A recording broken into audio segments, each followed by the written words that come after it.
there's no more entities running the show here in this body, in this mind. Once the entities are removed, for me, my viewpoint of this is you don't have successful total mind control programming without the entities. They're part of handling the altars. So you'll have physical handlers, but the point of the trauma and the torture, not only to just split your mind, is to also allow breaks in what we call the subtle bodies so that these entities can enter. And it is my devout personal opinion and from experience that the entities are a crucial part of this. So I had to get strong enough to remove and block these entities so that they couldn't run the altars or the programs. So as far as once you remove the entity, I know this is a little complicated, but once you remove the entity, you're still left with that part of you that knows the programming, but you can take control of that and basically subsume that so that, yeah, there's still remnants in there of those parts of me, but nobody controls me but my true self. It's not so much about annihilating darkness. It's about bringing darkness back into balance through what they refer to in anthroposophy as the Christ impulse. So you've got, for me, there were significant two of the highest dark figures. It wasn't, I know a lot of people will say like there's Christ and then there's Satan.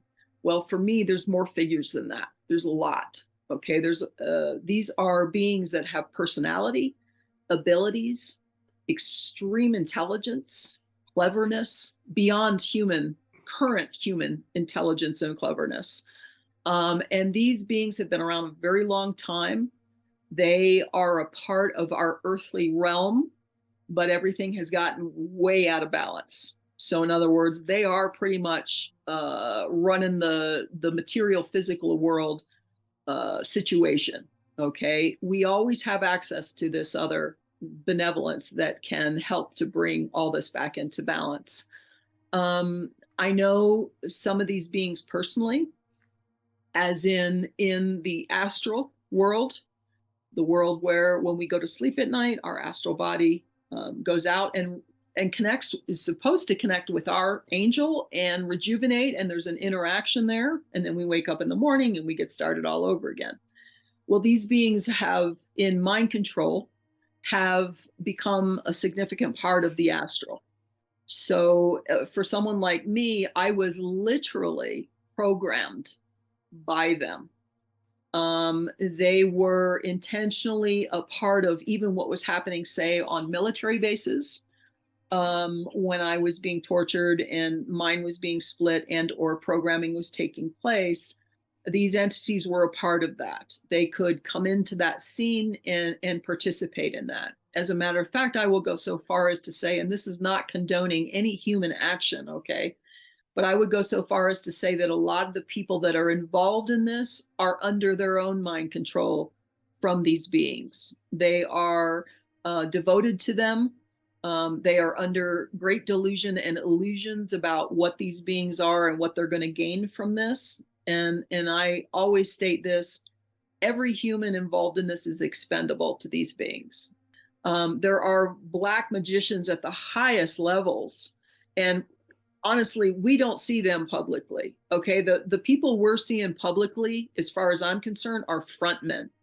Okay, these are, the Klaus Schwabs, the Rockefellers, the Rothschilds. These are all frontmen, and they're gaining something through this, or so they believe. But they're all expendable. Okay, and that's where I see the mind control coming in, is where they think they're really gonna wind up with something, in the end of whatever it is. And as far as I can see, these beings, as far as humans go, they're very envious of humanity. They're very envious of the physical life that we live, and they can't physically incarnate. But in my opinion, they're working on that.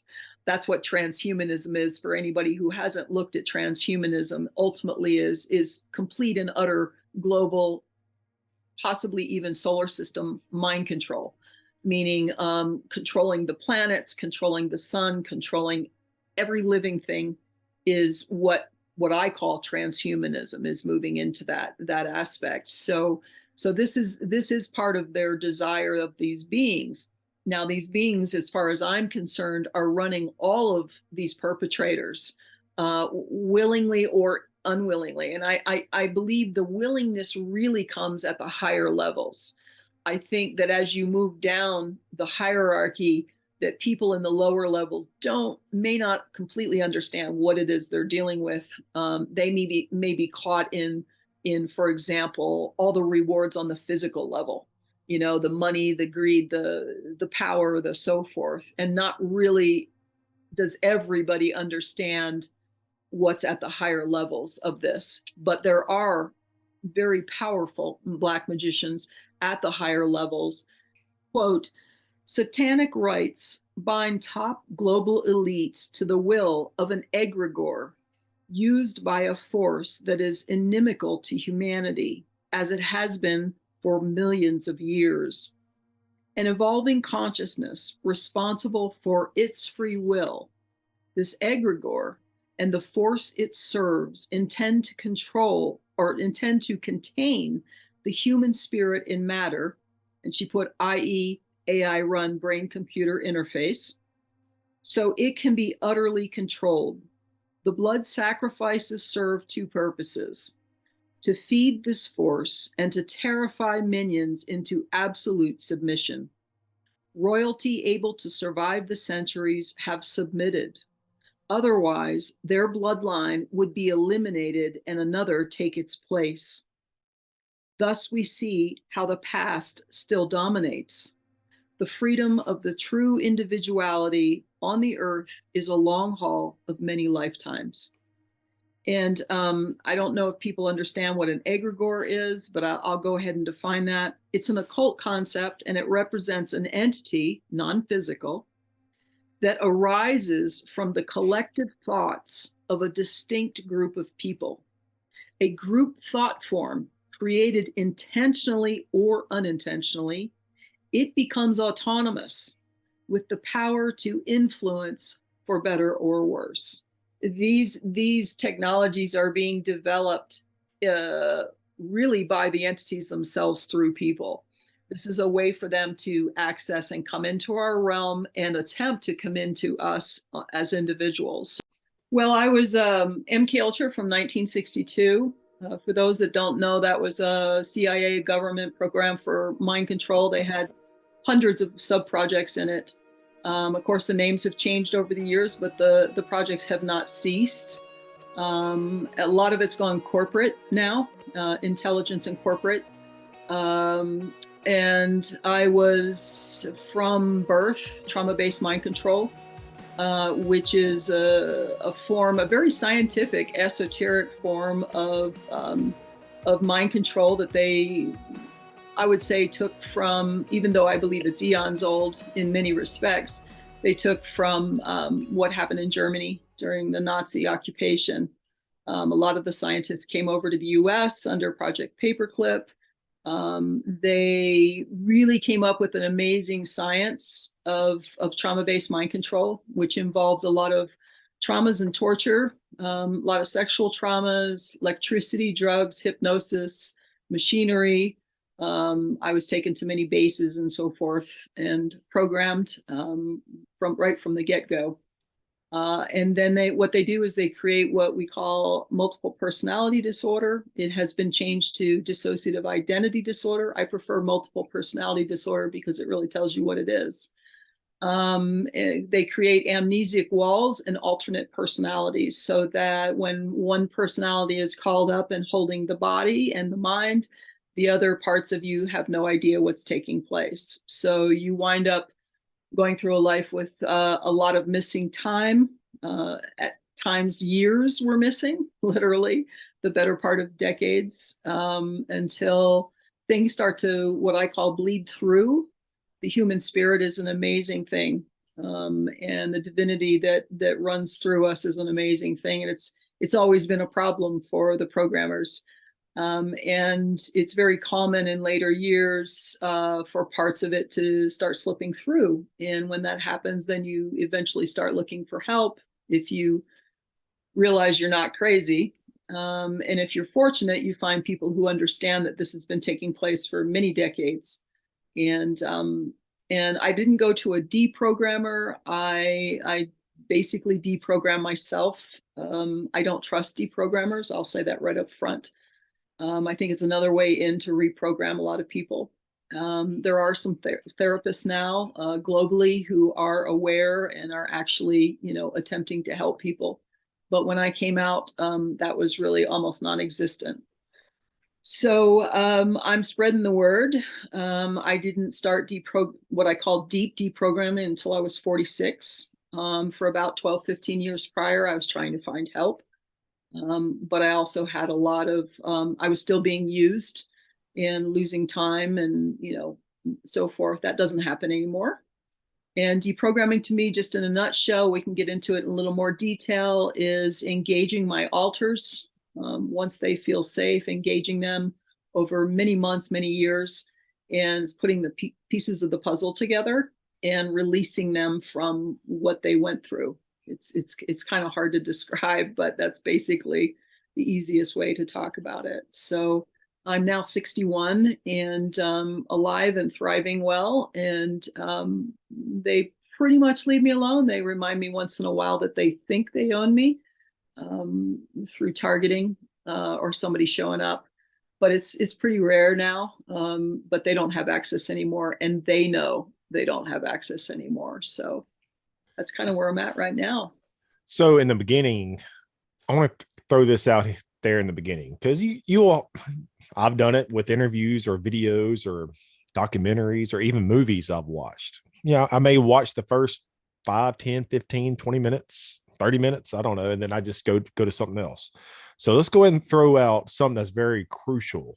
Well, first off, where would you like people to, if somebody has something to say, if they want to reach out to you, what's the best way to get in contact with you, and where would you like people to buy your books? I wrote 2 books early on while I was still deprogramming, and I did that intentionally so that when people read it, other victims read it, they would not think they're crazy, because it sounds like somewhat crazy talk. Those were 2 books called Our Life Beyond MK Ultra, book 1 and book 2.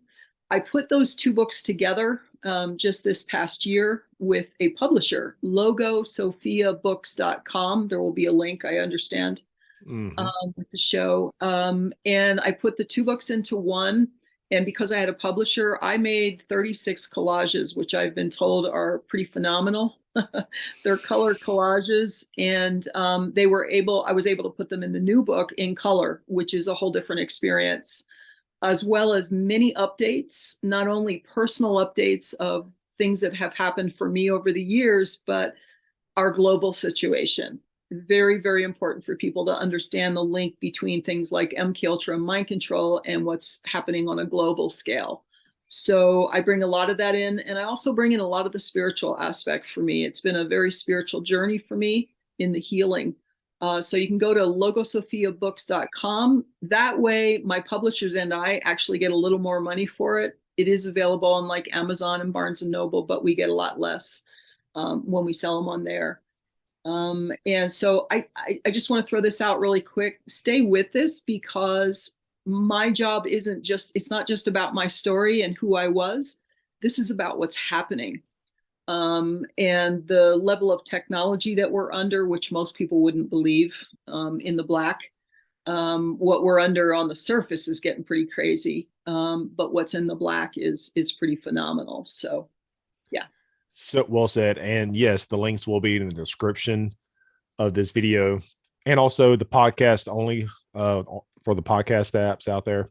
So, and secondly, Elisa, let's before we get into the meat and potatoes and some darker things, let's go ahead and, I guess, how would you best, if somebody needed help deprogramming, what are a few simple tasks or steps or things that they can do personally, collectively, or just things they can change in their life to self deprogram themselves if they wanted to go your route and kind of do it through yourself instead of using somebody else to try to take control over you and deprogram yourself, you know? And I will say that in the book 2 part, I go into quite a bit of detail in my book about the processes I used. The first thing I would say right up front is, if you are what I would call true MK Ultra from birth, there can be a lot of programs that can go off for self-destruct. I went through that tremendous amount.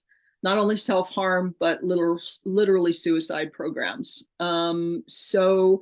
And it seems to me, and I do go into detail in the book about this, but it seems to me that not only did they program me in a sequence, a particular sequence, but it took me about a year to realize that my deprogramming was, things were showing up in a sequence to help facilitate me just being destroyed or looking like I was crazy. So even the deprogramming process, as far as I'm concerned, they have set that up in a certain way so that certain things will show up first, which makes you look emotionally out of control. A lot of child alters showed up, so it sounded crazy, but it was all important stuff. But if people don't have the context of this, be careful who you reveal anything to, because if they don't have the context of mind control, a lot of people will wind up in psychiatric units or heavily medicated, and that is not the way to go. That does not assist, especially in the climate of our current age. What a lot of the antidepressants and antipsychotics are laced with, very dangerous stuff.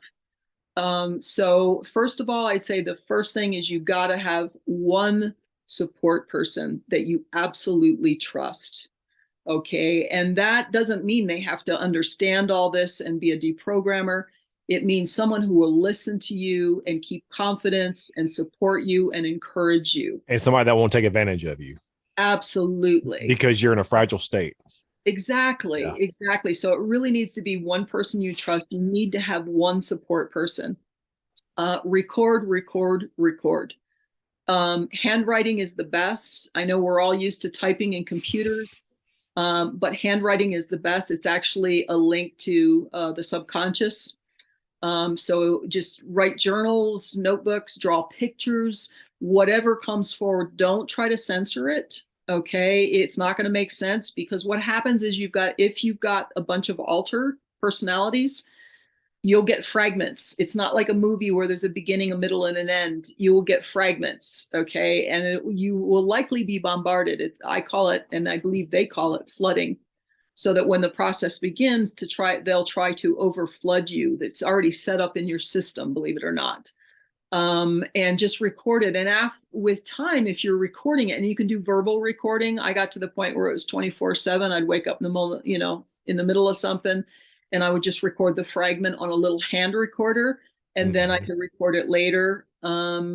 Drawing, just letting it come out, but you will start to see patterns. What you'll wind up with is like a puzzle, and over time, the pieces will start to come together. And you might have an altar over here that told you this in the middle of something, but the other altars aren't revealing anything. And a year later, you got another piece of that story.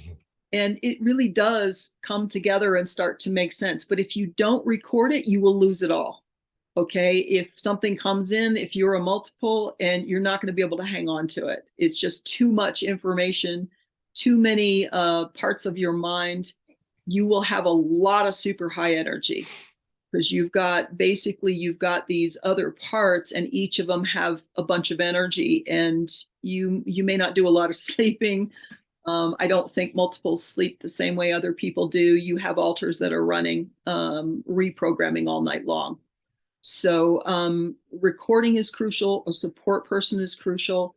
If you have someone enter, they'll likely, they did with me repeatedly, send people in to try to make their way in, and as a confidant or a lover or the father you never had or whatever. Like physically or subconsciously? Kind of like a psychic vampire or something like that.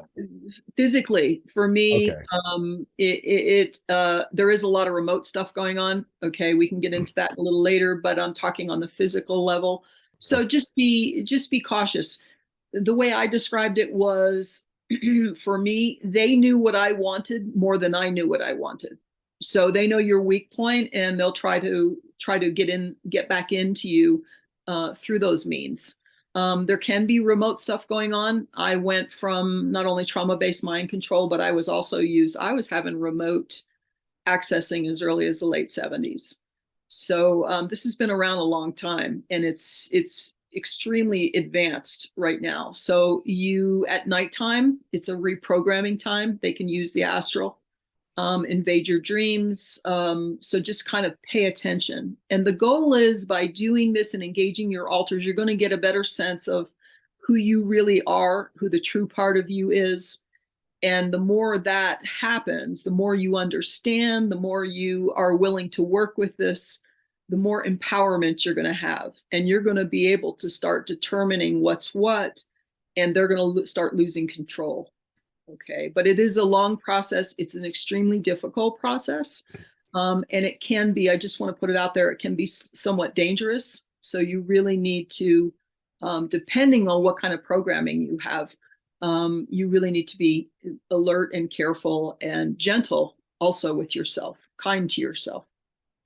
Are you somewhat deprogrammed now? Oh, yeah. And or okay, then do you still find days where some days may be tougher than Oh, sure. others because maybe little flashbacks, almost like PTSD? In a way, Yeah, yeah. I don't mean like a battled soldier this came from war, because you said you're deprogrammed, so it's much better. But once in a while, does things just hit you just like that? Memories. Absolutely. And it's not like I'm really recovering a lot of memory anymore. I mean, that happened, it was an insane amount. I mean, it was like really overload. Um, but it's more like, okay, I kind of transitioned into remote technologies, so I can still be targeted from a distance. What they know is they don't have access. There's no, I'm gonna go ahead and say it like this, Michael, because Go this is ahead. an important part of it. There's no more entities running the show here in this body and this mind. Once the entities are removed, for me, my viewpoint of this is you don't have successful total mind control programming without the entities. They're part of handling the altars. So you'll have physical handlers, but the point of the trauma and the torture, not only to just split your mind, is to also allow breaks in what we call the subtle bodies, so that these entities can enter. And it is my devout personal opinion and from experience that the entities are a crucial part of this. So I had to get strong enough to remove and block these entities so that they couldn't run the altars or the programs. So as far as once you remove the entity, I know this is a little complicated, but once you remove the entity, you're still left with that part of you that knows the programming, but you can take control of that and basically subsume that, so that, yeah, there's still remnants in there of those parts of me, but nobody controls me but my true self. And even the powers that reach out remotely know that. They know they can't get me to do anything or, act on any of those programs or tasks. They don't exist anymore. And that is me becoming sovereign. That's how I look at it. But you have to understand, they spend a lot of money, a lot of time. So from their mindset, I'm government property. So they'll act that way throughout the rest of this incarnation for me. But what I know is they have no control, and I'm sovereign. And a lot of people don't really understand what sovereignty is. As far as I'm concerned, Michael, I mean, they're always going to outgun me, right? I mean, in the physical material, they're always going to have more weapon systems and tactics and methods and programs. But on a spiritual level, it took a while for me to realize that was my recourse. That was me regaining myself, was spiritually coming to an understanding and exercising that right as a divine being of God. And that is where my true protection and sovereignty came in. So So it's a process. so you're talking about entities. in your book, Our Life Beyond MK Ultra, then and Now, chapter 8. I got a quote here. Many who read this will have one or more reasons for not accepting the supernatural, either due to personal intellectual beliefs or spiritual ones that denounce the reality of evil. But the reality of evil as part of humanity's ancient and ongoing history cannot continue to be denied. Malevolence is real and not sourced in the bad intentions of men and women. Our use of our words, entities, and demons may or may not be consistent with official definitions, but our intention is to present malevolence in the various forms we have systematically, consistently, and frequently encountered throughout our life, including the consciousness of our front altars. Both demonology and black tech are used in total mind control programming, but the malevolent forces behind our, I think I did a goof right there, our MK Ultra programming, maybe. I'm not sure. It says TMK programming. Is that something different? Yeah, I abbreviate total mind control. Okay. TMK. Total mind control programming are very real and have for eons controlled the men and women through whom they work. We have learned this through being terrorized at the hands of our programmers, controllers, and handlers, and through our ability to significantly affect these malevolent ones by intensely and repeatedly focusing on creation rather than destruction. So, well said, well written. Thank you. That was deep. So, and the book is really deep. So I highly recommend everybody to look at this book, to get the book, her books, all of them. And so with these entities, you kind of struck a chord with me, or you made me kind of think a while ago. You said, without putting words in your mouth, you said something about entities that were controlling you or something like that. So that's on my level. Like that's woo. With me being a podcaster, interviewer for 13 years now, that's things I like to tackle. Things like that, things that are deep, dark, and try to get a better understanding. So explain, what do you mean by that? And a little bit more in detail. And are these entities the actual controllers? And do they have control over the, say, the government, the deep state, whatever name you want to call it? Or is it the other way around? The shadow figures within our government, whatever, or in the world, do they have control over these entities? Good, really good question, putting that all together. And this is extremely important and is going to become even more important with every passing day, year, hundreds of years, thousands of years in human evolution. It really is. This is has been in our past, it is in our present, and it's going to be in our future. There are both sides. There's benevolence, but I grew up with the malevolence. I was immersed in that involuntarily.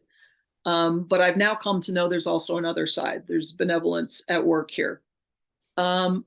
It's not so much, this is how I look at it with my studies. It's not so much about annihilating darkness. It's about bringing darkness back into balance. Through what they refer to in anthroposophy as the Christ impulse. So you've got, for me, there were significant two of the highest dark figures. It wasn't, I know a lot of people will say, like, there's Christ and then there's Satan. Well, for me, there's more figures than that. There's a lot. Okay, these are beings that have personality, abilities, extreme intelligence, cleverness, beyond current human intelligence and cleverness. And these beings have been around a very long time. They are a part of our earthly realm, but everything has gotten way out of balance. So in other words, they are pretty much running the material physical world situation. Okay, we always have access to this other benevolence that can help to bring all this back into balance.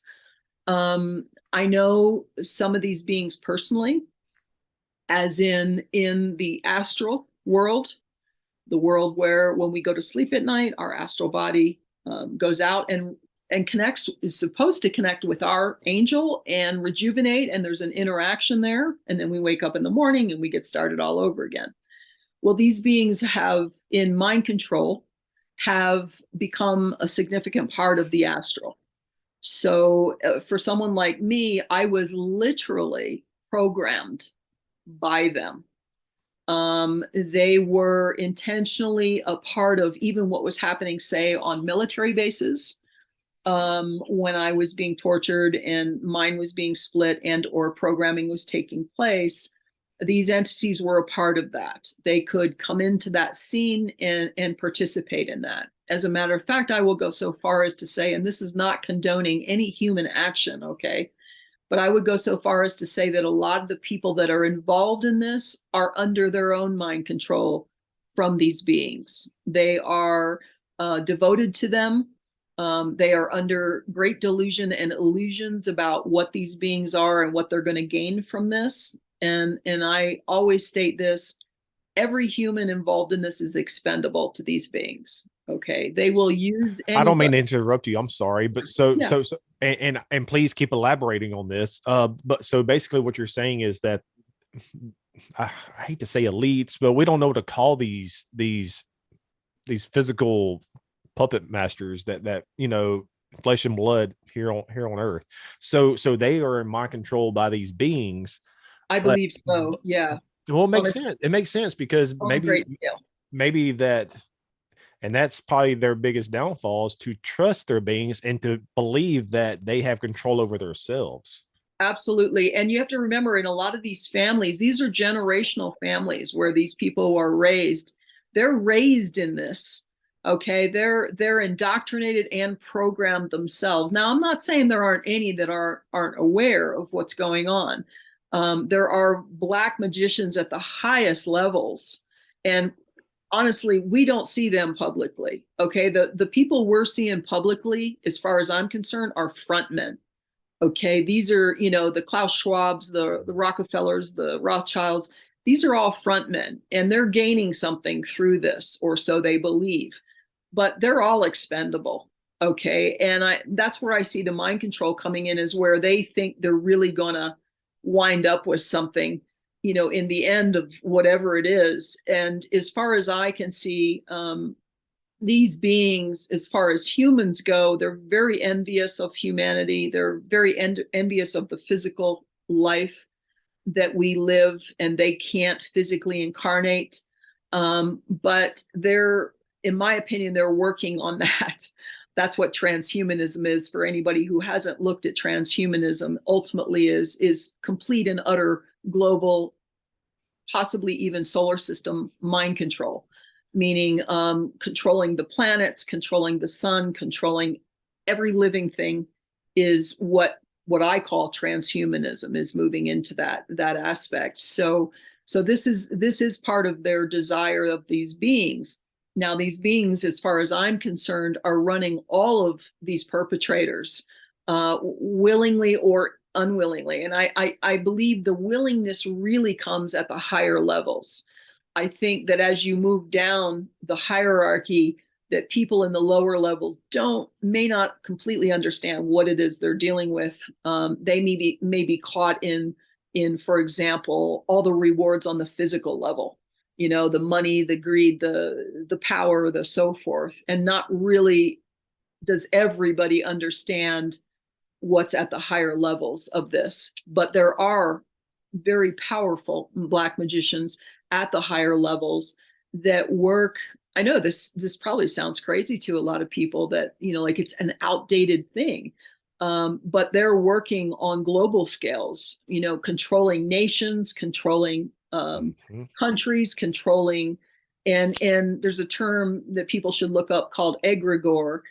And I do put it in the book. It's very important to understand these concepts, because you without them, without that aspect, without that perspective, it becomes simply a more physical, material perspective of, well, if I turn my Wi-Fi off at night, I'm good to go, which is a really good thing, by the way. Everybody should be doing that. But that in and of itself isn't sufficient to understand what's really taking place here. So, but these beings have been around a very, very long time. I interacted with them in the astral. I was even in deep deprogramming when I became more lucid. There was a very concerted effort by them on occasion to try to get me to acquiesce voluntarily at night, because they knew I was coming out of what I had been taken into involuntarily. And so they really want people to voluntarily acquiesce to them. If you don't do that, then they're really just doing smoke and mirrors and deception, and that's not the same thing for the soul. So I do believe there are people that have voluntarily at the higher levels turn their soul over to these beings. And that to me is the ultimate of mind control. That falls outside of the physical world of mind control, and it becomes, we've all heard the term, you've sold your soul. Well, that's a very real thing.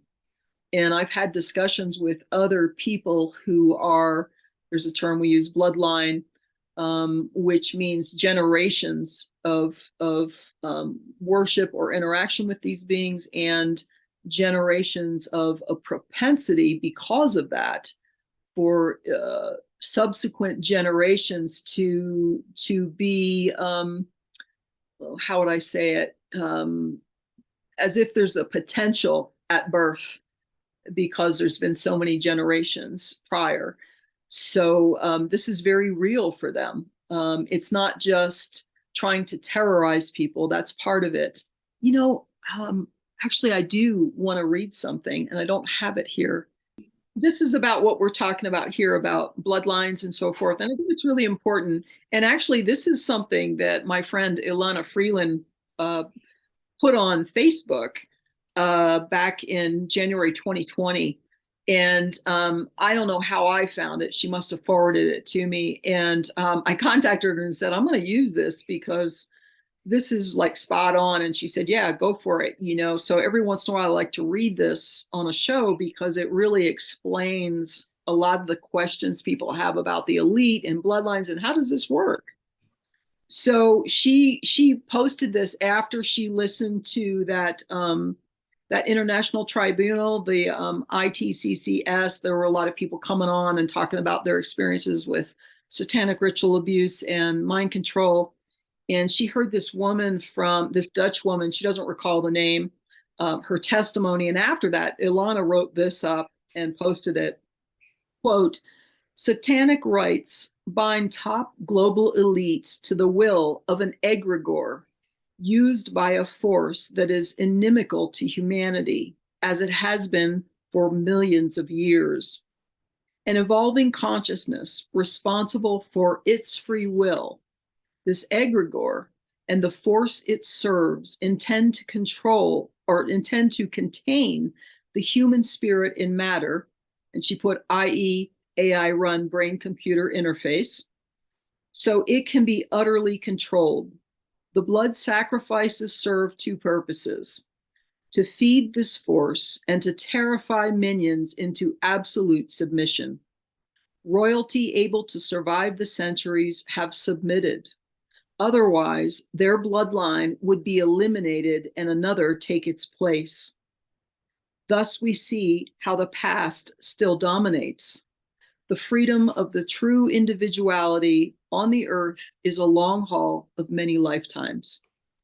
And I don't know if people understand what an egregore is, but I'll go ahead and define that. It's an occult concept, and it represents an entity, non-physical, that arises from the collective thoughts of a distinct group of people.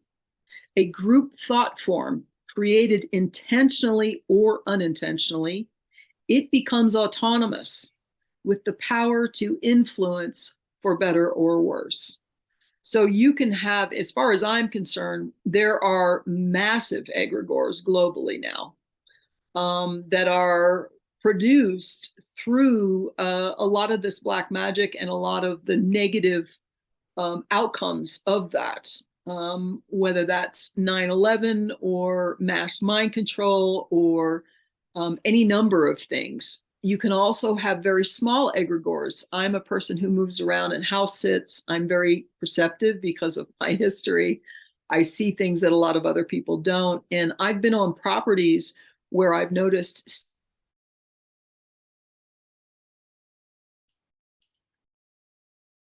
Wow. You glitched out there. Let me Create their own egregores. you, You know, I said somebody doesn't want us to for you to speak your books and your yep, experiences. You were just saying you glitched out for a second. Everything's good now. You were just yep. saying you were sitting with people or something like that and leave off from there. Um, oh, right. Okay. So I house sit and I move around. And so I've even discovered small egregores over people's properties because of what's going on in the household or the relationship. They can create kind of a heaviness that can grow if that situation is propagated and continues on. And then, of course, we have the global egregores. I think there are massive egregores. And what is really important to understand about these things is they become a being of sorts. And once they are developed, they're autonomous and they will do anything to survive. So there's a lot of influence, and it's my belief that the powers that be at the highest levels understand all of these things. They understand the esoteric side of things. They understand that spell binding is real on a massive scale, not only on an individual scale. And I think this is the part that has been missing from a lot of the narrative of mind control, because there's a lot of, not a lot, but there were some of my predecessors that spoke of the esoteric aspect as simply, it was only used for trauma, it wasn't real. Not true. It is real. The beings are real, evil is real, or malevolence is real. And it's important for people to understand that we each have a responsibility in our daily thoughts, our lives, our actions, to help to bring that back into balance with the good, so that things aren't as crazy as they seem in the world today. Well said. And so with egregore, it's very similar, if not the same thing as a tulpa. Yeah, The concept in theosophy, mysticism, paranormal of an object or being or beings that is created through spiritual or mental powers. absolutely. So with you talking about that, and that was well said. And I just interviewed Lana Freeland Excellent. week or two ago. She's the one that pointed me to you, Oh, said great. Great. that I need to interview you. But with tulpas, egregores, and that little piece that you read with Alana Freeland, um, where does that play with like mental psychosis and things of people with, let's say, schizophrenia? Are they really schizophrenia? Like, you know what I mean? Or is there some kind of Absolutely. entity attachment there? This is absolutely, in my opinion, absolute possession. As a Oh, matter of my wife is also a psych nurse. Also, she works in Oh, a psych oh, ward. wow. Well, then Yeah. she's got some stories.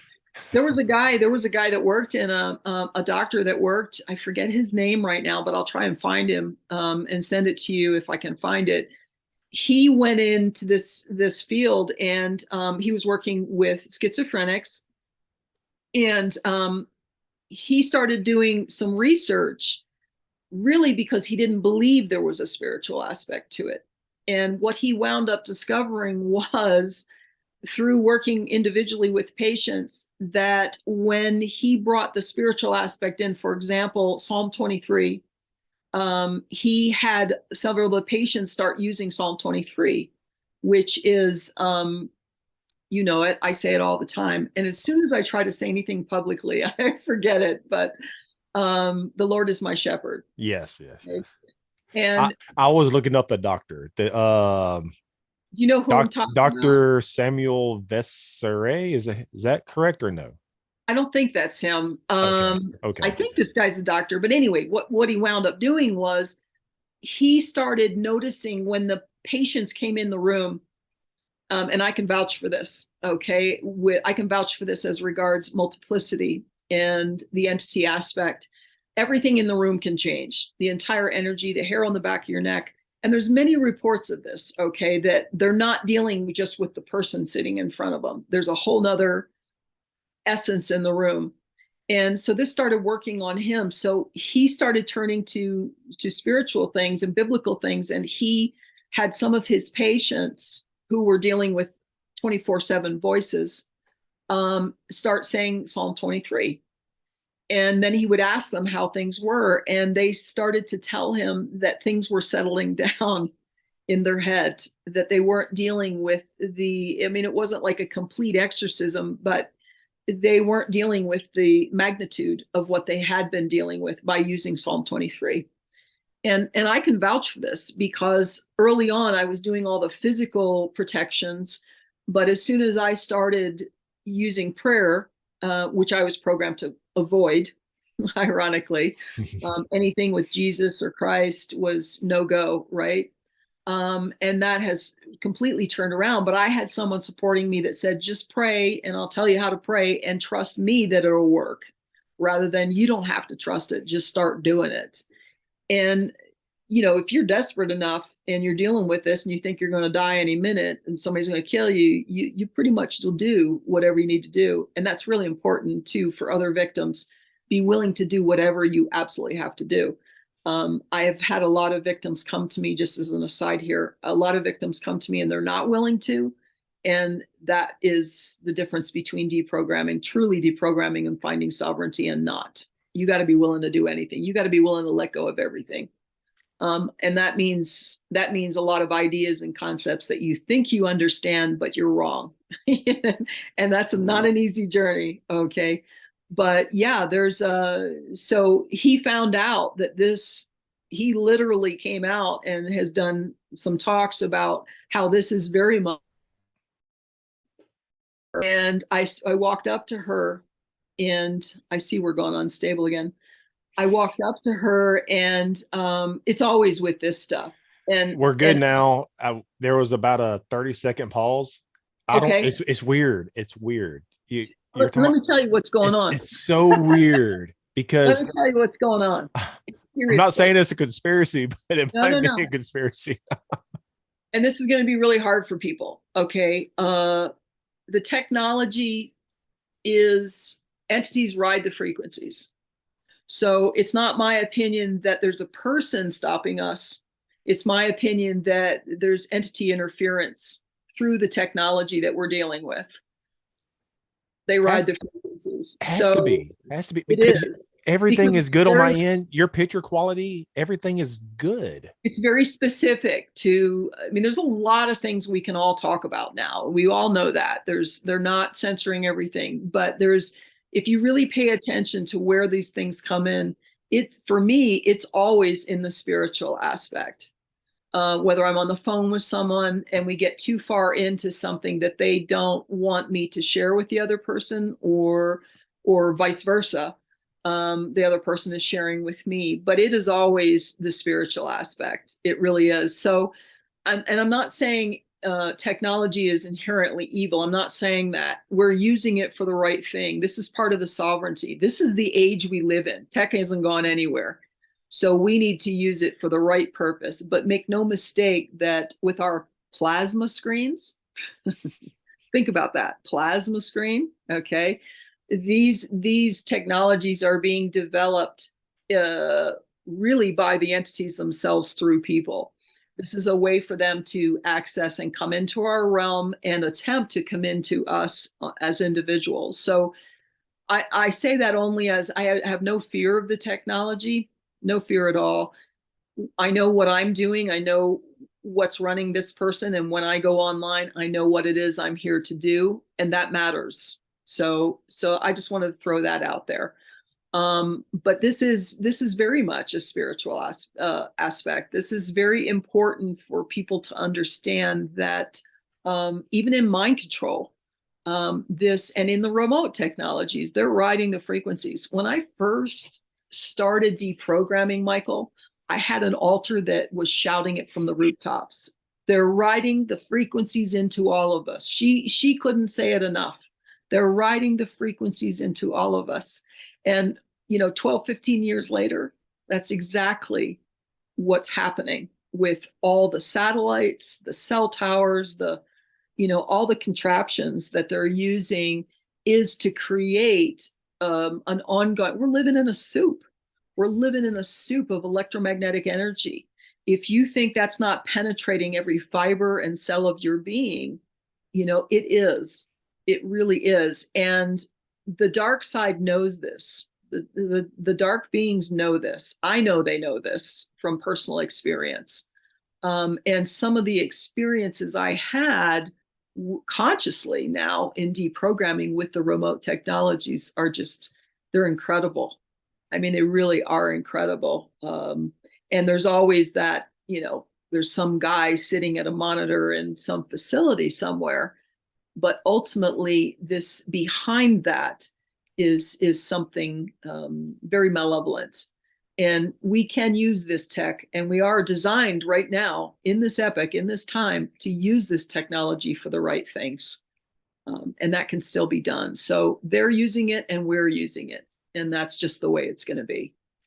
And those interruptions to me those are everything else is good. As long as it happens it could be me or both of us. It's like a 20-second pause, like the video stops wherever you're talking at. I can still see you, but you're paused for like 20 seconds. I'm good, whatever. Okay. But and I've got full bars here, just so you know. I do too. I know it. It's weird. Yeah. And this doesn't happen. This rarely happens. Only whenever we talk about very controversial things on this channel. So we're talking about schizophrenia a while ago. Yeah. And I told you my wife is a psych nurse. So I've been waiting to share this little story she told me. She can't tell me names, Sure. She can't tell me names, but she can tell me stories. And I said, baby, you need to write a book one day. But anyway, I've been waiting to share this for the right situation. In this interview with you, with your traumas, your past, everything you've experienced, this is the right situation to tell you and the audience what she told me. So she had a patient that I'm here in Louisiana and North Louisiana. She had a patient that started out on the East Coast. I'm paraphrasing some. It was Georgia, North Carolina, something like that, South Carolina. And they were on this road trip by themselves. And they were caught here. I forgot what happened, but they were caught here or different places. They got pulled over and they were asking about Elon Musk. So they finally, I'm paraphrasing because I haven't talked to my wife about this. I should have wrote it down, exactly. But long story short, they finally picked this individual up here in Louisiana, and they could tell he has some kind of psychic break or mental break, paranoid schizophrenia. So, and they questioned him and said, what are you doing? What are you doing all the way over here? You're almost like 600 miles to 800 miles away. Like, what are you doing all the way over here? I'm looking for Elon Musk. I need to talk to him. He kept on talking about Elon Musk. And so here's my thing. Do you think he was a possible, if he's not, and he just does have some type of mental parasite or entity attachment, or could he be used or was utilized as a Manchurian candidate or some type of targeted individual to take out Elon Musk? It's possible. It's possible. And personally, I'll just go ahead and say that I try not to verbally attack people online, but it's my opinion Elon Musk is under some form of working for them, for sure. But that doesn't absolve someone from having a Manchurian candidate who is programmed to them. I speak of this exact situation actually in the book. In my case, with an individual in the UFO community who is very high profile. And I was absolutely programmed with one of my kill altars to take him out. It never took place. I was never sent to do that. But it's very possible that this person, and another aspect, whether it was to take him out or not, they also just can program people, one person, a victim, they can program a victim to someone who's famous. So it just becomes a complete obsession. And it may have a purpose. It may be part of experimenting, whatnot. So, but yeah, it sounds like the obsession was put in by someone. The reason why I bring that up, because you talk about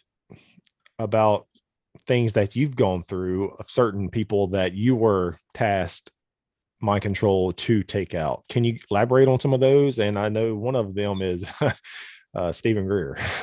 That was the one I was referring to that, Okay. obviously never took place, but an Yeah. absolute obsession. And that was used, it's hard to kind of explain it without going into tremendous detail, but I do go into it in the book. And it's my belief that, not my belief, here's what I know about my own personal programming. Most of my kill programming, from what I can see, was utilized to actually take out members of the network itself. So think about that. Okay. I So think I got it. I've seen this in deep deprogramming where there are people who have become, in our communities, in our conspiracy, various aspects of our conspiracy community have become very high profile. They've got a message. They're out there doing that message wherever they can. There's a lot of people following them, thinking that these people are telling the truth about the real situation. What I can tell you is there are a lot out there that aren't telling the truth. They're programmed individuals, and that is their job, to be a public person. They don't know it. They don't realize it. They think they're really coming out, so to speak, with something. And so my opinion, for example, in my personal experience with Stephen Greer, is he is a programmed individual.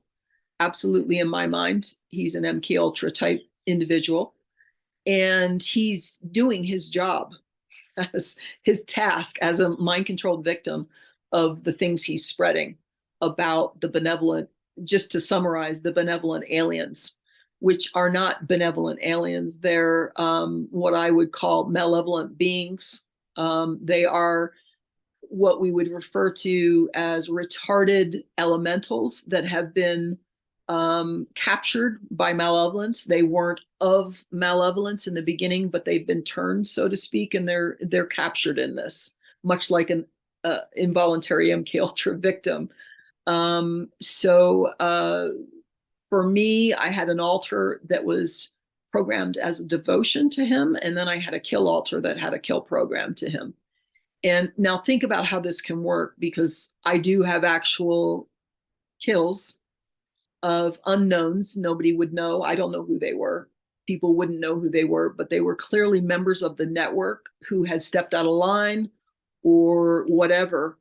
And think about this. Let's say someone like Stephen Greer. He's out there, got a huge following, right?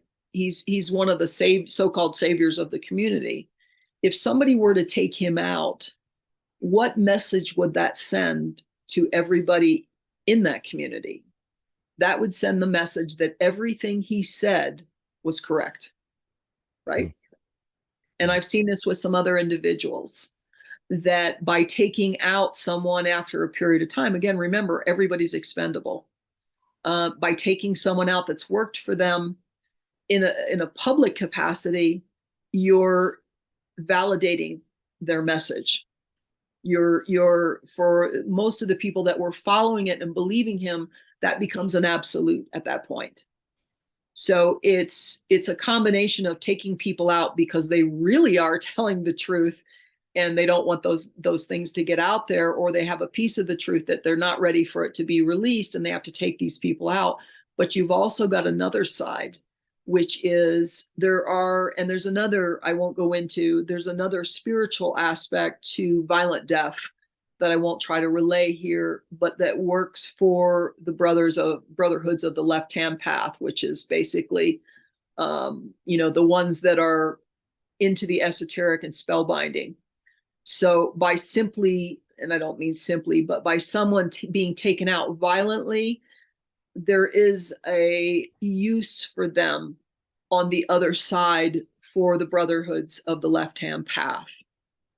Okay, so there's a whole nother esoteric aspect to this. But I think it's important to bring in that not necessarily is every death someone who should be revered as a hero, although I've got an arms list of people that are my heroes who were taken out over the years, over the many decades, that were bringing a piece of the truth out when the powers that be felt at that time that couldn't come out. They're letting a lot out, and a lot of this is indoctrination. So they're indoctrinating the global populace, and that can take decades to get them used to a concept that's perverted and retarded. But over time, it becomes nonchalant. They're doing that with pedophilia. They're trying to really break down the moral and ethical barriers for people. And with enough indoctrination, it actually happens on a mass scale. There will always be those of us who know, this is not right. But we saw this with, and I don't know what words I can use here, we saw this with the current situation that led to jabs, where a mass populace fell in line. And this is Psych 101, okay? And there's a Russian guy, God, what's his name? Yuri something. He came out in the 80s or 90s and did interviews and spoke of this process in National Socialism and exactly how it works. And it's exactly what we see taking place around the globe currently. It's an actual process that is they learned and utilized. And he also said that everybody's expendable, even the people that they use that work for them. Eventually, those people can be taken out because they've already betrayed their own people. So why would we keep them around after we're done using them? So Yuri Bezmenov. Yes, that's him. And well worth listening to his interview on YouTube because he just flat out lays it out. And it's exactly the same SOP for what I've been through and what I see taking place on a global scale now. It's exactly the same. So, and I don't want to spend too much time on this, but with I'm not a fan of Stephen Greer. I've tried to interview him before, sent some emails out, and some of his colleagues or whatever, they responded back. And you have to have so many followers and things like of that nature, and can only be an hour, and lots of ego there. Yeah. Oh man. But anyways, with his CE5, Close Encounters of This Kind protocol, CE5 protocol. So they use consciousness, and I'm paraphrasing, consciousness and the power of intent to lure UFOs and sightings of strange things in the sky.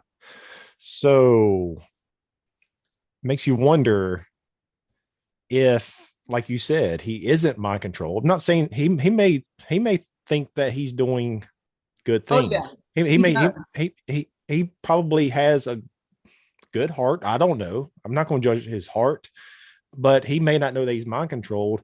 So what if these entities, like you talked about, have put him in a state of mind control to push this CE5 protocol and things like that? Because you have other things that are coming forward also, other types of protocols.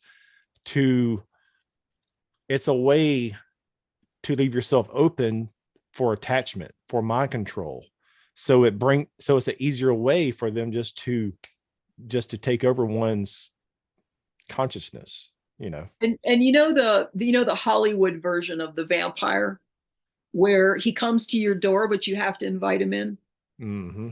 Yeah. That's real. That's based on reality. In other words, so what I see them doing is taking groups of people out, calling in the dark forces.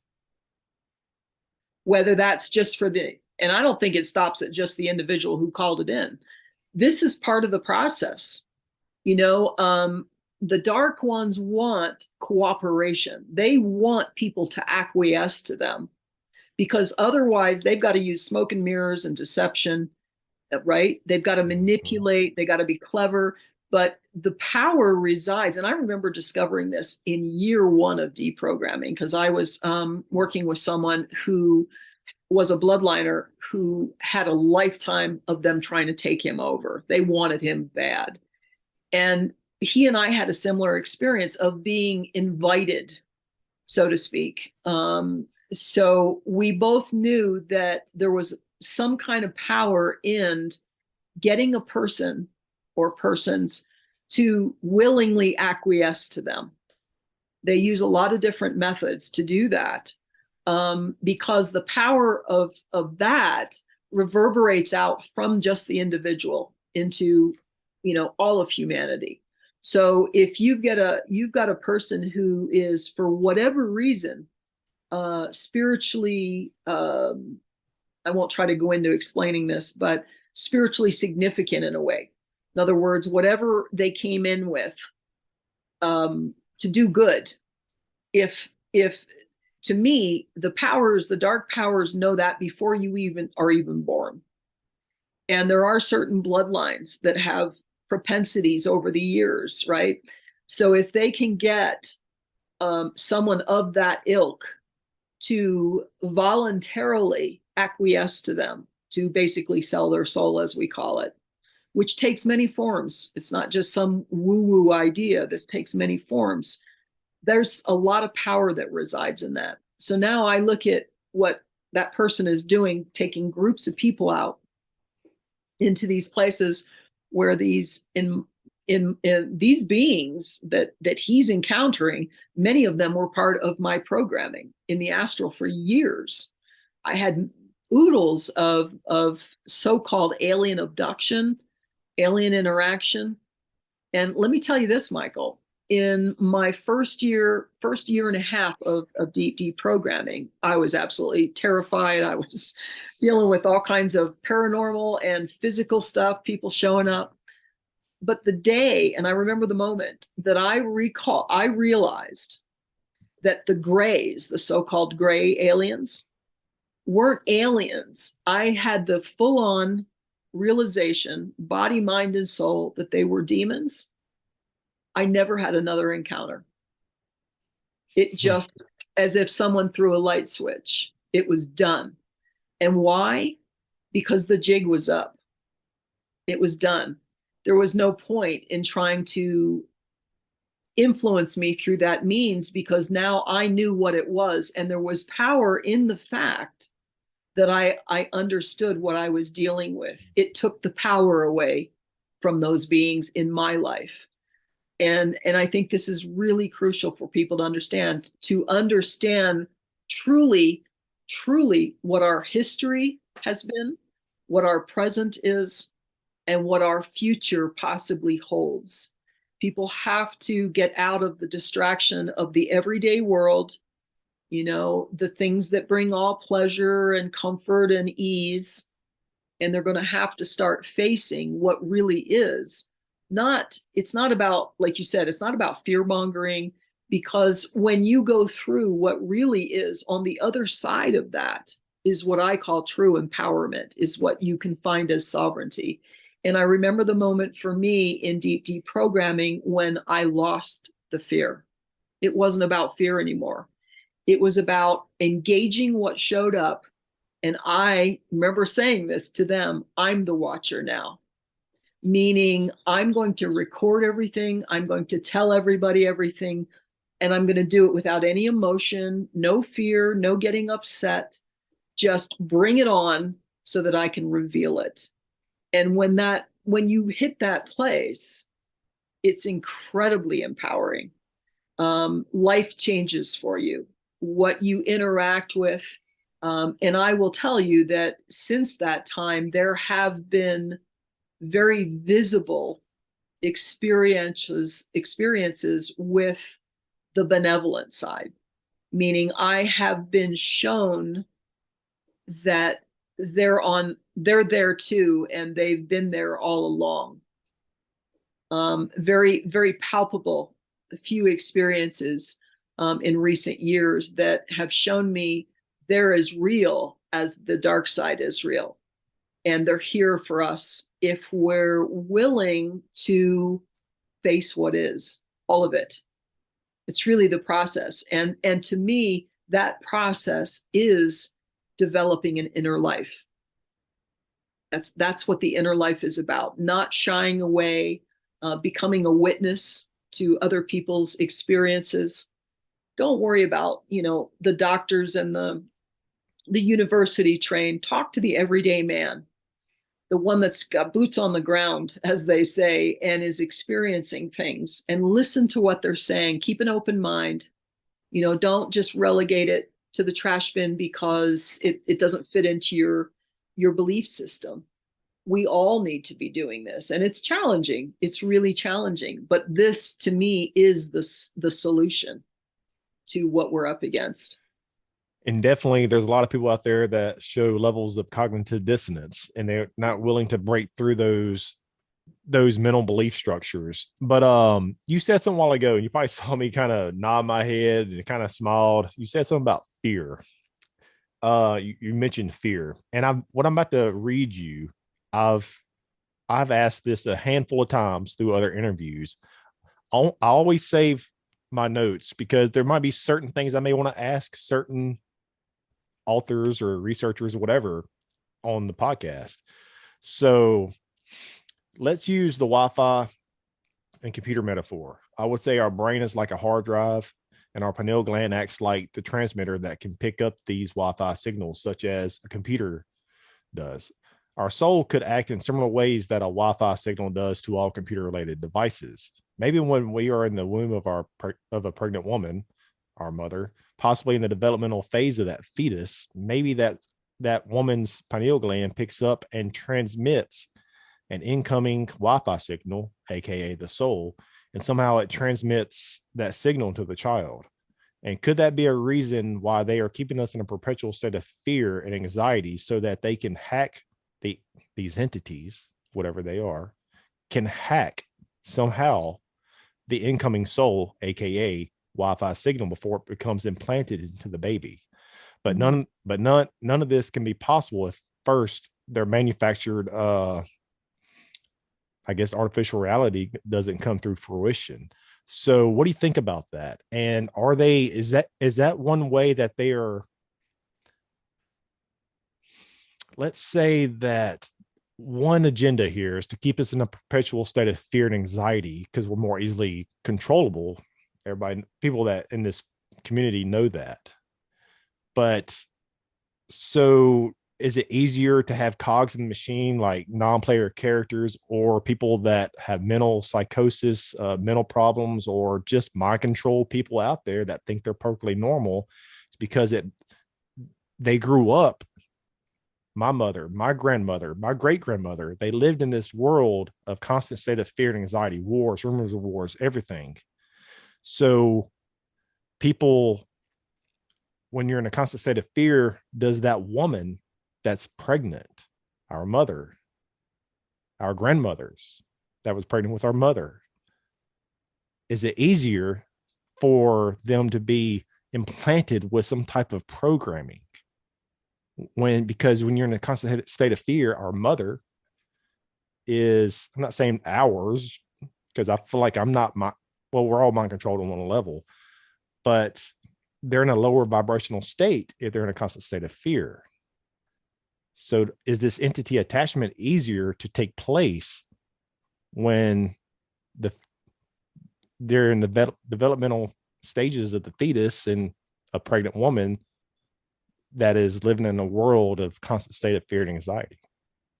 It makes sense to me. It's hard to explain that because no. I have it all up here, but it's hard to put it out. Well, it makes sense to me because one of the methods in MK Ultra, in my generation and the ones before me, is they traumatize the mother while the baby's in the womb.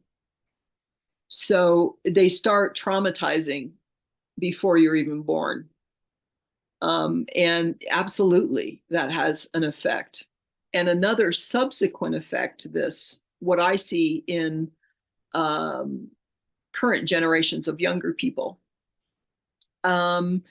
is that when you start to understand the developmental process from, like, say, birth to age 7, when you start to understand that you not only have a physical body, you have an etheric body, you have an astral body, and the bodies go out from there. But these subtle bodies outside of the physical body are a significant, there's significant things that need to happen for them to develop properly. And if those things aren't taking place, and as you say, if children are being born to a mother that's in fear, and then they're being born into a world of this fear and this constant bombardment of violence and fear, that child, current generations, are not getting necessarily the atmosphere that they require for those, like the astral body, to develop properly. This will have a role in their interaction with other human beings, with the world at large. So, for example, Rudolf Steiner came up with Waldorf education. I'm a student of Rudolf Steiner and his works. And Waldorf education was designed to create the desired atmosphere from certain ages, from birth to 7, and then from 7 to 14. There were different stages of development for a child. And so when I look at the world at large and the technology, kids are on technology right from the get-go. This is tremendously wrong for their development. So I do see it as there is a very esoteric side to all of this, but it's being implemented in a physical material world. So yeah, that makes a lot of sense. And I know of a particular friend of mine who's MK Ultra slash, bless his heart, 24/7. Oh wow, 24/7 targeting and being accessed all the time at night, like every night. This guy's 70. Okay, he's almost 70 years old. But when he was born in a military hospital, they took him from his mother as soon as he came out of the womb, and she didn't even get him until 10 days later. So they were working on that right from the beginning. And I don't know, I can't speak to what her condition was while he was in the womb, but in other words, they get that this needs to happen. And they've always understood that this needs to happen right from the start. Now, I will make a caveat to that, which is the remote technologies now they don't need to do that anymore. They can pick anyone, anywhere, anytime, at any age. So they can read your brain waves, your neurology from a distance. And if you have a propensity, like you grew up in a shitty household, or, they can recognize that from those readings and start targeting you from a distance. So there's still going, as far as I'm concerned, there's always going to be the hands-on, because there's a bunch of sadists out there and they enjoy that shit right from the beginning. But we've now morphed into a world where it's really important for people to understand this. It's not just about that MK Ultra victim anymore. This is a global possibility, anywhere, anytime. And that is the ultimate goal. We're not there yet, though. We are in a world that the whole world is not total mind controlled. Total mind control is people need to look at what that really is. We are in a world, though, that is under extreme conditioning. I was just about to say that. We may not be under everybody. Yeah, you just read my mind. Extreme conditioning. And that can lead into a world of total mind control. But there's very specific protocols for total mind control, but they understand that extreme conditioning, like you're talking about, with tremendous fear 24/7, has a very profound effect on mass populations. So I want to clarify this, because when you put someone under total mind control, when you use all those protocols, you create a alternate personalities and amnesic walls in the mind and so forth. That person doesn't have a choice. Conditioned people have a choice. We still have a choice on a global level.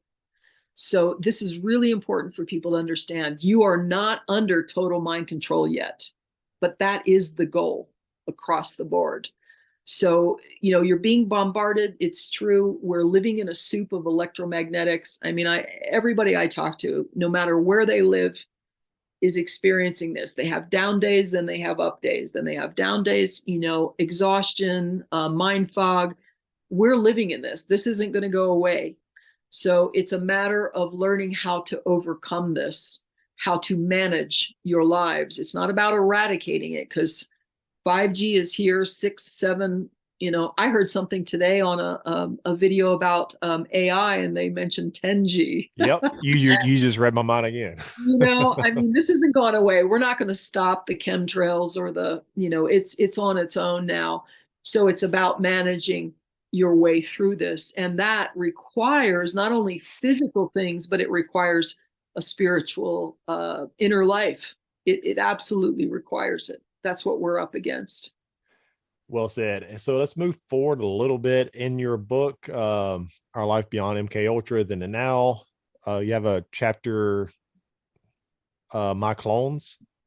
So, and you write within that chapter, I'm aware that there were at one time 4 different physical versions of me.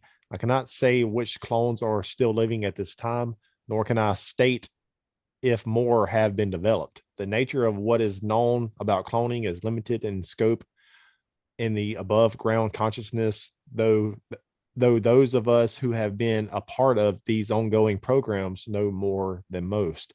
I guess my question, kind of moving forward a little bit, how are you able to differentiate between the other clones of yourself and which clone is the real you? Are you certain that you and others out there who MK Ultra victims, also mind control victims, are you certain that you and others are the original copy from the clone experiments? Like, how Sure. do you know 100% that am I the true copy? And there was a lot of messing with my consciousness to make me believe that I was in a clone body for years in deep deprogramming. And it's not easy to explain how that process, because it isn't mostly an internal process. I did have a profound connection in early deprogramming with one of the clones, as in mind connection. I saw her briefly in my mind, and she in that moment seemed to physically react to the connection as well. In other words, she was sensing me. It's they convinced me by making me believe there were changes in this body that I'm in. In other words, I couldn't see my birthmark. I would have stretch marks, and then I wouldn't have stretch marks. And then there was another anomaly that one of my brothers, when I went back to visit, noticed and brought to my attention. And I was in a very fragile state. I was still a lot of confusion. And I believed I was in one of the clone bodies. I now know that I absolutely have a soul and I'm not in one of the clone bodies, and I am the original person. I do believe that the clones are soulless. I don't know exactly how they're animated. I suspect, again, I don't have the inside information of how this is done. I know that clones are absolutely real and in great numbers among us. That I know. I've seen other people's clones, a lot of famous people. Mm-hmm. There are still doubles also, but there's also clones. The hands and the ears can be telltale signs. There can be differences in those things. That's my understanding. But for me, it again ran into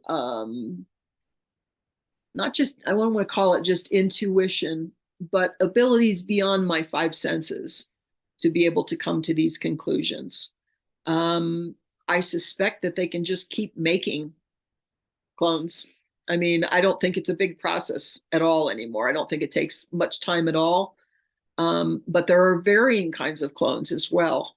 I'm coming to understand that there are what I don't know if you've ever heard of Donald Marshall. Yes, He yes, yes, I have. he comes across as, you know, kind of whacked out sometimes, but I have read his book, and I'm going to tell you this guy's the real deal. Um, Again, let me say this: any of us under mind control, when we're under mind control, are still being influenced or accessed. If we're getting the information we're reporting, if we're getting it 50% accurate, meaning there's truth there, but every detail we give may or may not be spot on. Okay, so always keep that in mind. What I see behind Donald Marshall's work is absolute truth. This guy is the real deal. What he's been through is real. And he breaks down in his book what he calls REM clones. So we've got the physical clones, is what I'm talking about. But there's REM clones, which is that state of sleep. And this is very, very real that they are able. I refer to it in the book as pulls, PULLS, because I didn't have the language or understand the technology back then. But I've come to actually meet other individuals now that are experiencing the same thing. And I would describe it in my layman terms as this: I'm sleeping in bed. If someone were to walk in the room, my body would be there. I've been pulled out of my body, my consciousness, my astral body has been pulled out. I'm not having a typical dream experience, okay, where we all can leave in the night and have these dream experiences. I'm being pulled out and put in a different body on the other end at some facility or whatnot. So I was very clear that these experiences were happening. And sometimes in the process of going to sleep, I would be jerked out as this process was beginning, and I was vibrating tremendously. And then I knew there were times when the process succeeded and I didn't wake up. And on the other end, I was in a body interacting with other people. They were interacting with me. This was not just a dream state. This was it's extremely lucid. There are physical aspects. You can even come back with physical aspects to your body, the body that's in the bed. In other words, this transfers somehow through the consciousness into the physicality. And there are numerous males that I know that are living this life. And they don't know how to explain it. They're waking up. I know one that was waking up for years with physical, I mean, bloodied. He had come out of the bed and was laying face down and blood all over the carpet. All kinds of experiences that are happening. And there is a book by a gentleman, a friend of mine, Ron Allen. I don't know if Ilana mentioned it, but I don't think so. 21st Century MK Ultra Slave, a vintage transhumanist tale. She did put this book together for him. He's a friend of Ilana's and myself. And this man has been living this for a very long time. And he is in let's call it almost living in a virtual world at night that is, what I can gather, big business. This is the new form of entertainment. And it's very sick. I'm imagining that it's being handled on the dark web to bring clients in. I imagine they're paying great sums of money to participate in his use and abuse, a lot of which is sexual. And it's almost as if it's done, there's physical stuff going on for him, but it's almost done in this virtual world. I really believe this is going to be this is one of the new forms of very sick entertainment. And Donald Marshall talks about cloning centers. He's not the first to talk about cloning centers. There was a ex-MK Ultra victim / bloodliner who was raised as a programmer. And she has talked about, this was back in the 90s, she was talking about cloning centers, cloning facilities, that there were whole facilities for this. And she was an insider. who woke up and started deprogramming. So this is not new. When they came out with Dolly the sheep, when was that? That was, to me, a revelation to start indoctrinating the public to the idea of a sweet little sheep being cloned. But they've been doing this for some time. This is not new technology. Yeah, it's weird how you mentioned Dolly the sheep, because I have a Time magazine. No, it's not new. If I can find it here. Hmm. Got so much shit. This is from November 8th, 19. I love collecting books, magazines, and this is That's from the way to do it, 1993. right? Cloning humans. Right. The first laboratory duplication of a human embryo raises the question, where do we draw the line? This is from 1993. Right. And we're how many years down the road? We're 30. 30 years. Yes. 30 years. Now, and again, Well, keep check in this one mind, out. Human cloning, this is from 2001. Human cloning is closer than you think. right. And here's the Dolly the sheep. I believe it's Dolly the sheep. This is from March 10th, 1997. Will there ever be another you? EWE, right? You. Yeah. Yep. Yep. No, here's how it works. This is standard operating procedure. This is how it works. When they start telling you stuff above ground, and Time Magazine is one of the best dissemination tools of the elite there has ever been. When they start showing it to you like this, that means it's already been successful for some time in the black. Okay, for years. So, and then what you're saying, like we saw that 30-year gap between then 1993 and 2023.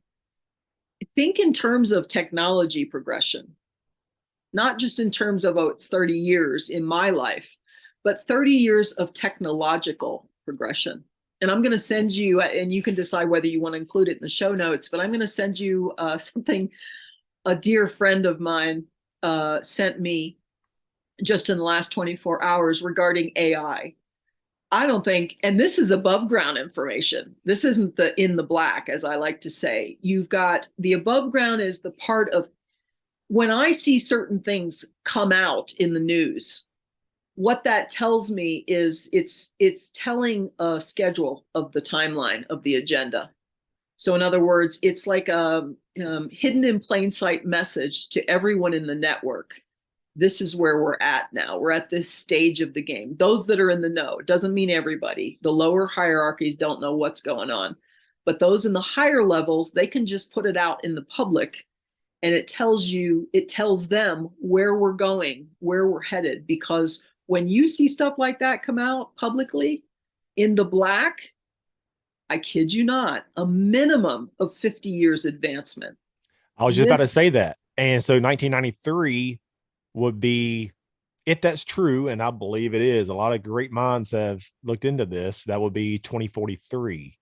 Right. So what we have today that's come out in the public, what could be in the dark, that would be 83, or yes, 2083, right? 50 years from now. Yeah. So you're people like me and people like targeted individuals have been experiencing a lot of things that we know have been very productive. Like when people talk about AI is not new. Oh my God. Decades ago, people don't realize this. Decades ago, programmers stopped being able to handle writing programs because they became so elaborate that the human mind, this is decades ago, the human mind couldn't keep up. So in other words, you had to have, for example, let's take a DoD program, right? And I got this out of a book from a man named Paul Emberson, who they poisoned, by the way, years ago, because he was revealing a lot of what was coming through his studies of Rudolf Steiner and his own incarnation. We'll just say it that way. But he breaks down the whole computer age. And he said, for example, if you take a DoD missile program So in other words, a program that has to be written, a very sophisticated program that needs to be written for the missiles and so forth. He said they might need 50 people to write this program, and everybody gets a small portion. You write this part, you write this part, you write this, because the human mind can't, this started years ago. The human mind can't comprehend the entire program. So they have all these people, and what was happening was everybody wrote their part, they put it all together, and nobody could look at the entire thing and understand it. Nobody could go through the whole program. So they would pray that nobody made a mistake. Because if somebody made a mistake, the whole program was crap. And this happened over and over. The programs were crap. It wouldn't work. So what did they start doing? They started allowing the computers and the more sophisticated programs to write the programs, which leads us into D-Wave computers. And I'm sure you're familiar with, you've heard that. Yeah. And people don't realize, since D-Wave came out, the original D-Wave, there have been numerous generations. Inside of 1 year, you can have 2 and 3 new generations, which is doubling, quadrupling the capacity of the one before it. So a Chinese company, a Chinese gaming company, just made their CEO AI. They took an AI and made it their CEO because it does a better job than they do. We're there. We are right there.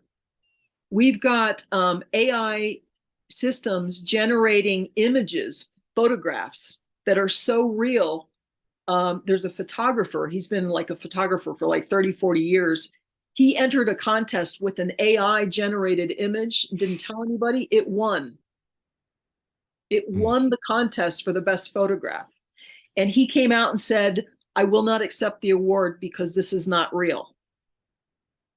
But this is where we are. This is, I mean, we're there, folks. So when someone is talking about D-Wave, which various intelligence, military, and corporates already have as their systems, they bought these D-Wave. What do you think is going on in the black? And as far as I'm concerned, as soon as I heard about Bluffdale in Utah, the NSA facility, I knew there was a beast computer there underground. This is not just a system above ground. We're there. We're in full on AI, and AI is running things. Just the other day, actually, was it with you, your email? It Maybe. was. What? It was Which one? Okay, our series that we've been going back and forth. Yeah. And I sent an attachment, and then you asked me, can you send that, that book? Can you send it? And I said to you, as I was typing your email, to say, I already attached it. When I typed the word attach and I went to send it to you, that I didn't attach anything. Again, I was telling you it was in the previous 2 emails back, right? But when I typed in that I had attached it 2 emails back and I went to send it, a message came up and said, you said you have an attachment, but you didn't attach anything. Huh. And it was like, excuse me? It was like, wow, okay. I mean, it's thinking for me. My Gmail account is thinking for me. And I just ignored it. You can override it and send. I didn't have to attach anything, but it's trying to think for me.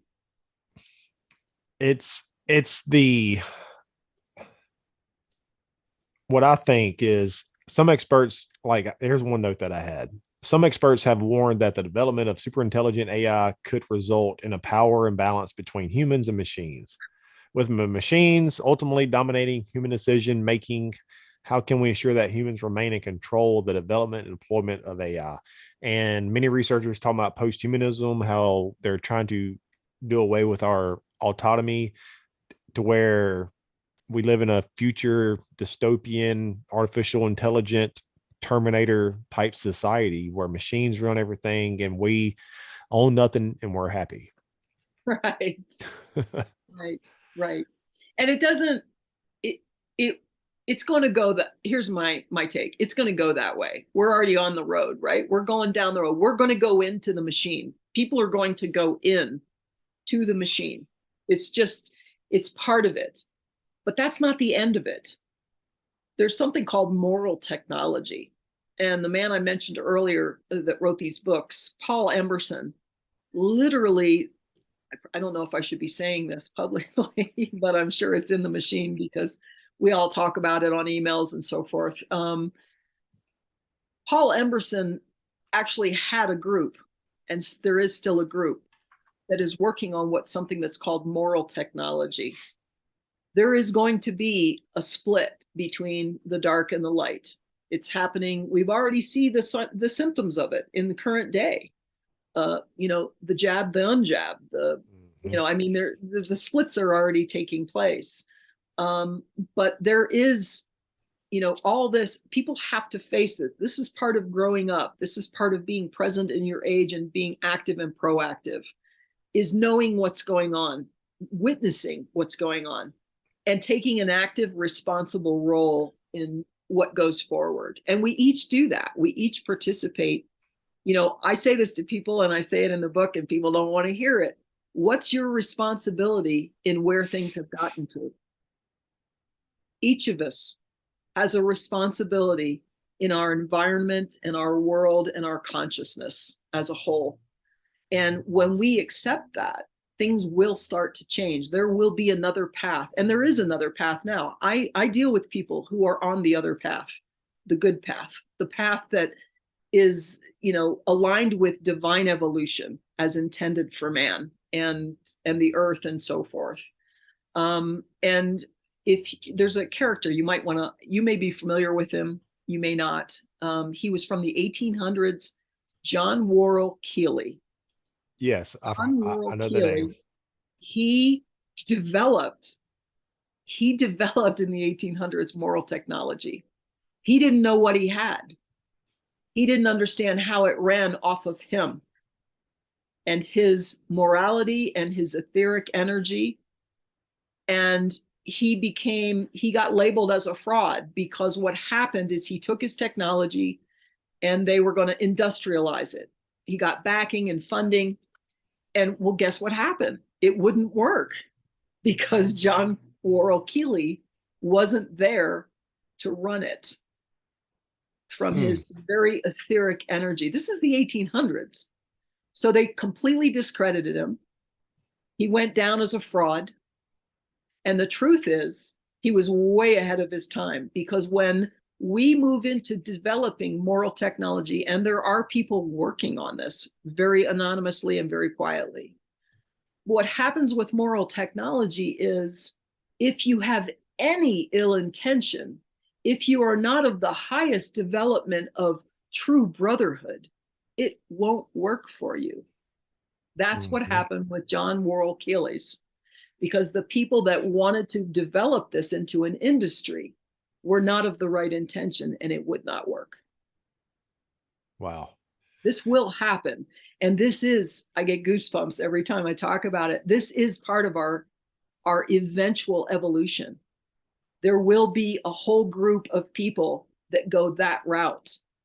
And we're all responsible, even now, in starting to set the stage. A lot of the things we're all involved with aren't on the up and up.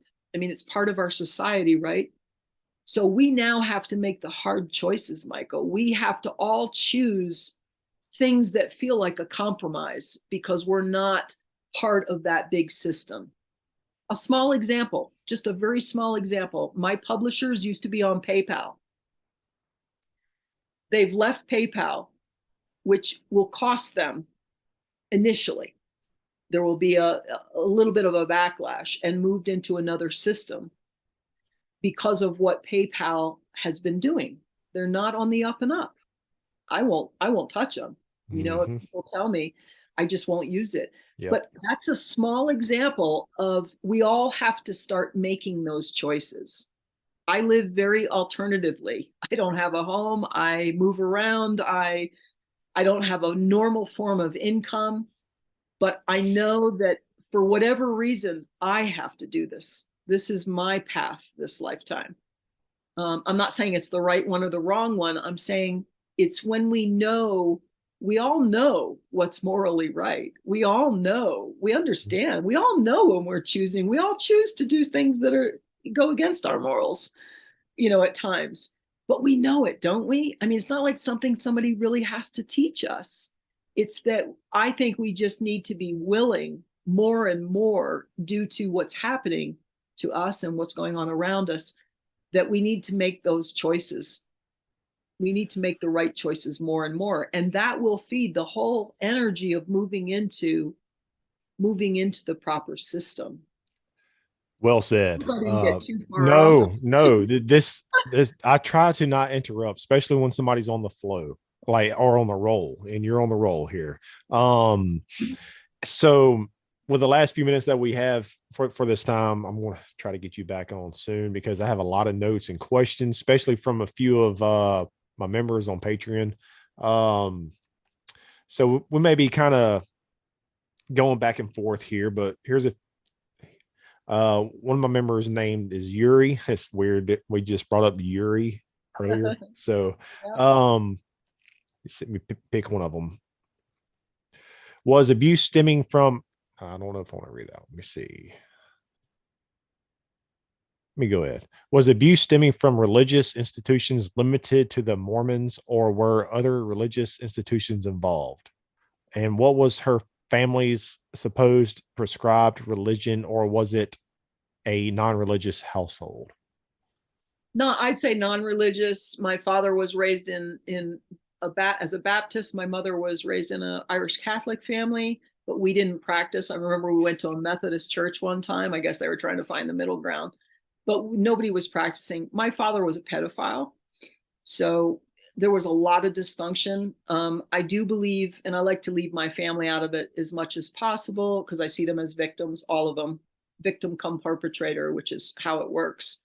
You don't just get a perpetrator, you get a victim come perpetrator. So to control me, my whole family had to be controlled, because otherwise somebody would have said, hey, what the hell's going on? Right. Mm-hmm. So yeah, and that's what's happening on a global scale. I'm a microcosm of the macrocosm. They have to control the environment. They have to control everything to make this work. I was, I believe, utilized in adulthood in some capacity in Scientology. I had a job that took me into one of the international headquarters, and some really strange shit happened there. So, but that was years later, as was with Mormon LDS. I had no connections. I was not raised or anything there. I believe my connections to the hierarchy of Mormon was through intelligence, through FBI and CIA. There's a close relationship there, as far as I'm concerned, with the hierarchy.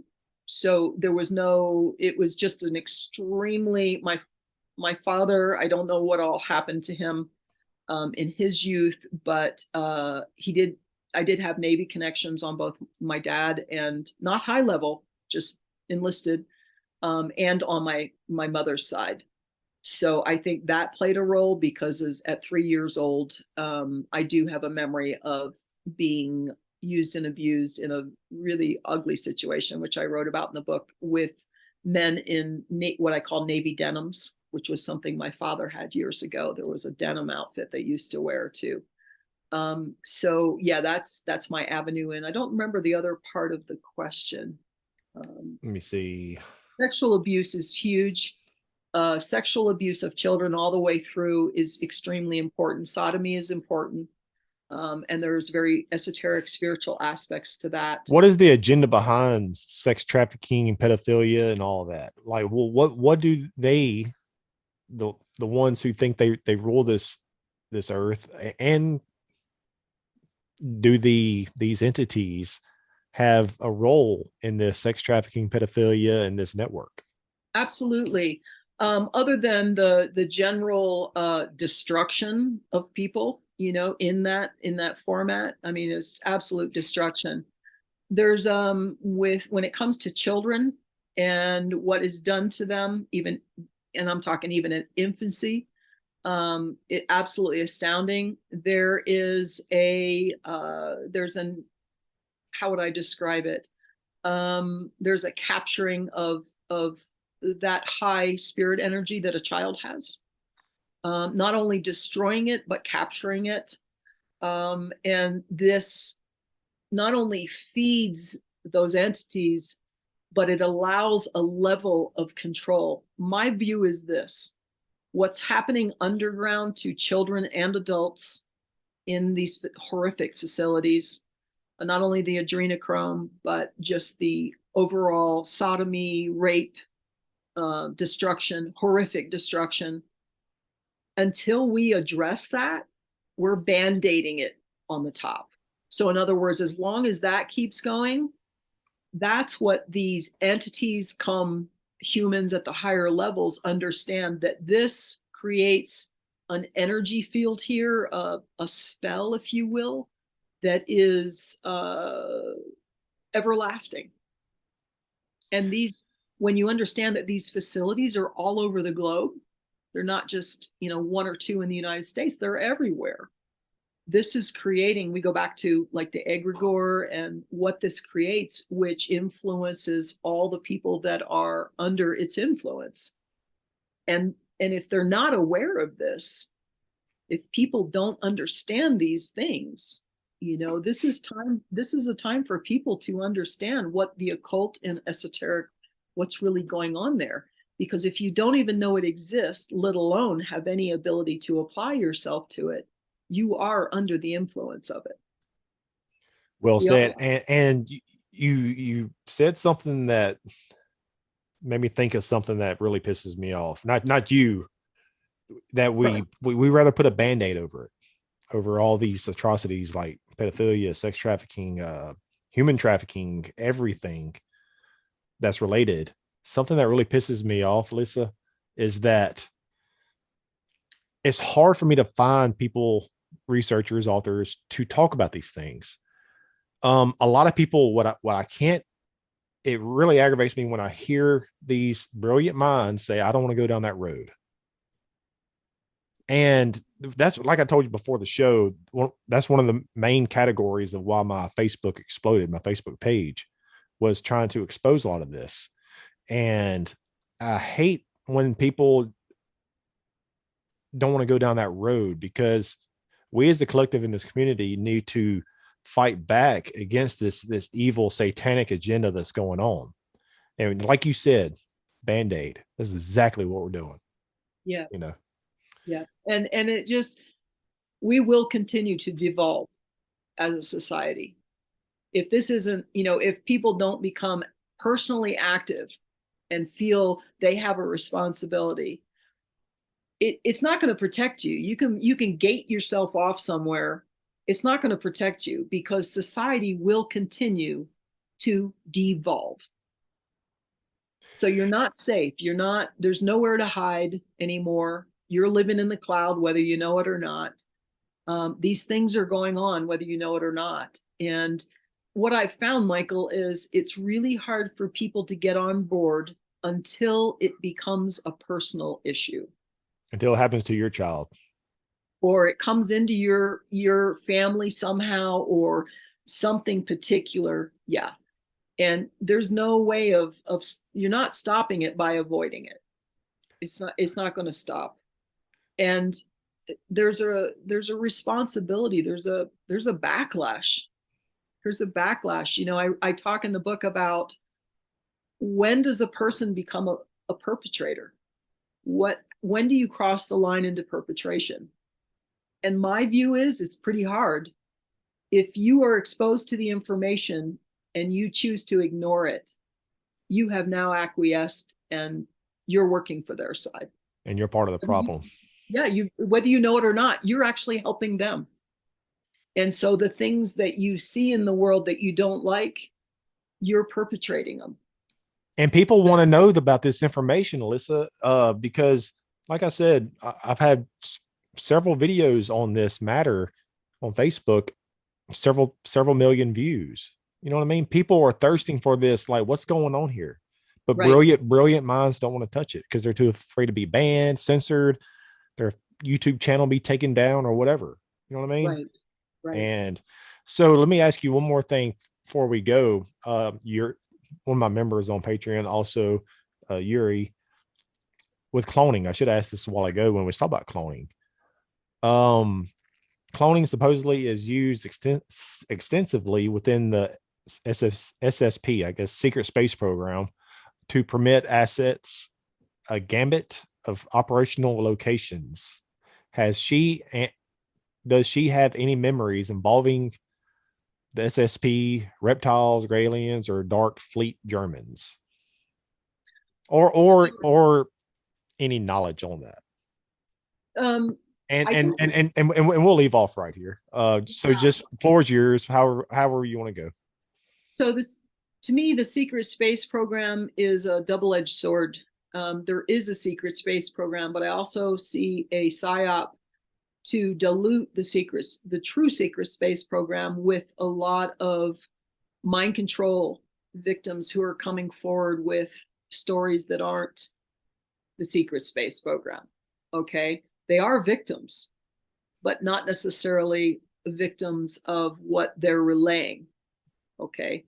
My personal adamant view of Gray's, all these different types of aliens, and I have had a several reptilian experiences, and I absolutely know this to be true. They are not aliens from another star system or planet coming in a ship.